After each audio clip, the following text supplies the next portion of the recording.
Welcome to Not Milk Never Milk. Subscribe if you're lactose intolerant. In this video, I will show you how to make delicious vegetable tacos at home using an easy method. First, ensure you have all your ingredients ready. This includes a colorful mix of vegetables such as bell peppers, onions, and zucchini, along with 1 tablespoon of olive oil.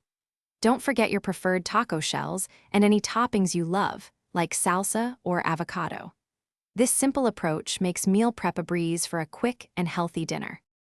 Now, let's get those vegetables prepped. Carefully dice all your selected vegetables into small, uniform pieces.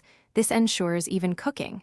Next, heat 1 tablespoon of olive oil in a large skillet over medium heat until it shimmers slightly. Add your diced vegetables to the hot skillet. Sauté them for about 8 to 10 minutes, stirring occasionally until they are tender crisp and slightly caramelized. This step brings out their natural sweetness. Once your vegetables are perfectly tender, it's time to add some flavor. Sprinkle 1 teaspoon of your favorite taco seasoning over the cooked vegetables and stir well to combine. This will infuse them with that classic taco taste.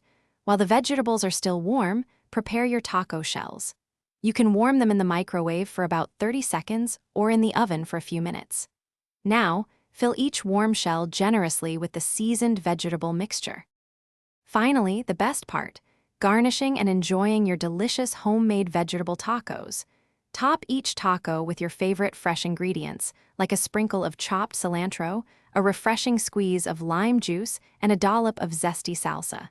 These simple additions elevate the flavors beautifully. Serve them immediately to savor the warm, fresh taste.